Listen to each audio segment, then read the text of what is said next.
C.J. Mosley since he played at Alabama and ran those defenses, led them to national championships, led one of the best defenses and one of the most complex defenses in the Baltimore Ravens the last several years. Great locker room guy, great leader, can blitz the quarterback on third down, can cover running backs out of the backfield.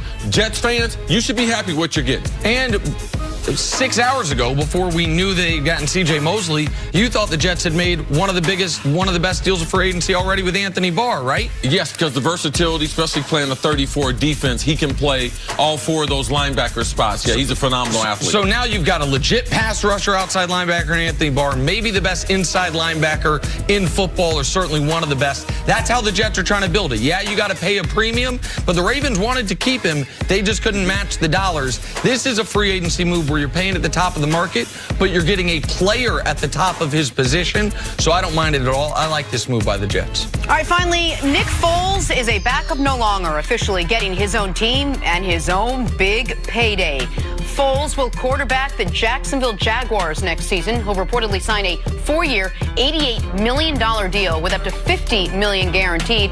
Wasn't a huge bidding war for Foles, but Jacksonville certainly paid him like there was, and that means the end of the Blake Bortles era in Jacksonville. CC, what'd you make of this deal? Yeah, I don't believe you have to have a bidding war in the NFL. You've seen other guys, not top-flight quarterbacks, be able to get $20 million. Case Keenum, I'm sure that Nick Foles has a better resume than him. He was able to get money. Forget Mike Glennon. He was able to get a bunch of money. Sam Bradford, when he wasn't hurt, he was able to ink a couple deals making $20 million. So, no, I'm not surprised at all. They got a guy that won a Super Bowl. He has proven that he is a starter. He took Philly to the playoffs again this year. If they get one other catch from Alshon in that game, we don't know what they're going to do in that game with the Saints there. So Nick has proven himself, and he's also got someone in the building in DeFilippo, who's their offensive coordinator, who was in Philadelphia when they won the Super Bowl. So that right there, giving Tom Coughlin his interest in the NFC East, understanding Nick Foles, having that intel. No, I think it's a great fit for Nick Foles, and I believe it's a good price to be able to get a quarterback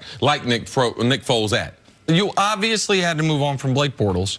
The team, if you think the defense is still good enough to compete at championship levels, you couldn't have that anchor around your neck any longer. And just it seemed like the defense midway through the season, I don't want to say they quit, but they lost some almost motivation because of how bad the offense had been. So I get that part of it. Where you're in a tough spot is because you just this time last year committed to Blake Bortles. Moving on from him, over the next 2 years, it's $16 million of your cap space for him not to be there. Nick Foles is going to be $22 million on average per year. So we're talking about the Jacksonville Jaguars for Foles and Bortles. That's $30 million of cap space each of the next 2 years. That's top of the market quarterback money. So you did upgrade at quarterback. I think I do believe in this instance they did overpay at least slightly, because I don't know that there was another team in the league that was going to offer him $15 million, because we've got 12 quarterbacks drafted in the last 4 years in the first round that the teams believe in. The older quarterbacks are not retiring except for Peyton Manning. So you just don't have a situation where a lot of teams think, we need a quarterback, even though obviously a lot of teams need a quarterback. Can you compete, if you're the Jacksonville Jaguars, at the highest level when you have a, relatively speaking, expensive quarterback room when you incorporate Bortles' dead money, and you're not going to be getting great quarterback play? That's the question. And the other aspect is for Nick Foles is, to me, his biggest asset is we know in big spots the moment won't be too big for him. Right. He's only played in big spots. Well, seemingly. in the last couple of years. Right. Are the Jaguars going to be in one of those big spots? Like we were talking about this before the show, about whether or not they can compete in the AFC South. If you get to the playoffs, if you're competing for the playoffs, then knowing that the playoffs aren't going to be too big for Nick Foles makes him more valuable than your typical. Well, the spot Nick Foles was in last year was not a big spot from a positive standpoint. He had to play great football to get them in the playoff hunt. Like, they were struggling. They were on the board to build to miss the playoffs. So it's not just the playoff games. His play got them into the playoffs. So to say a player, oh, man, a guy plays well in big games and everything, to think that he can't put that together during the regular season, that's why you got him signed. And he was their best option. You can't have Blake Bortles as your quarterback anymore, and send any type of positive vibe to your locker room or to your fan base. And also, he's reunited with John DeFilippo, who he played with and was his quarterback coach in Philly, so maybe that sort of eases the transition process for him. All right, let's move on to Le'Veon Bell, former Steeler, future. Well, who knows? Eager to get back on the field, though, that we do know. He is eager that after sitting out this past season after refusing to sign his franchise tender, according to reports, the Jets are the clear favorite to sign Lev Bell. Bell isn't sure where he's headed, though, tweeting this out yesterday. I'm so torn right now. Decisions. See, the Jets the best fit for Le'Veon Bell? I don't know about the best fit. I think the best fit's in Indianapolis. I believe because their quarterback, given that Luck is back at a level that we are shocked that he's back at. Their offensive line, the salary cap dollars they have available. I think he's a better fit in that offense in what they're trying to do than with the Jets. He'd be a good fit with the Jets, but the best fit for me would be to play with Andrew Luck. I think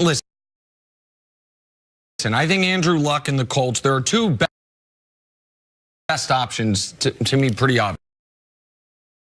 obviously. They're both in the AFC South. The Houston Texans, which we talked about yesterday, and the Indianapolis Colts. They both have a ton of money. They both have a quarterback that you 100% believe in, and they both have struggled in the entire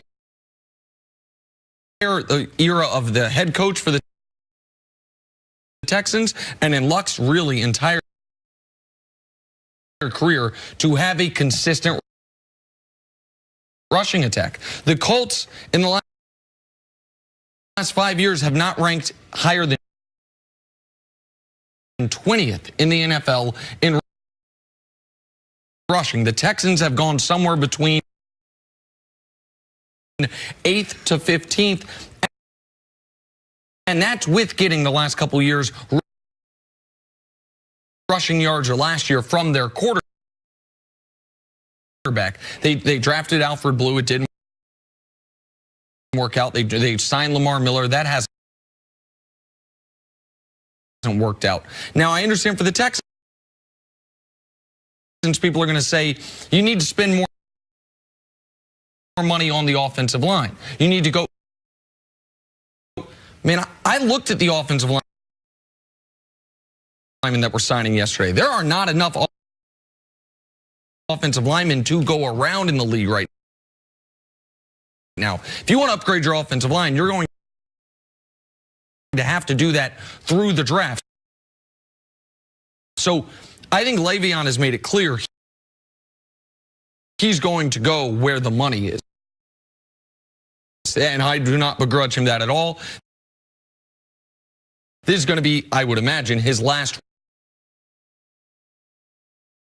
real contract in the NFL, if not his last contract whatsoever. I think the Colts and the Texans would be foolish to not discuss heavily, should we make the best offer for Le'Veon Bell. Both those teams, I think, feel like they can compete for a championship next season.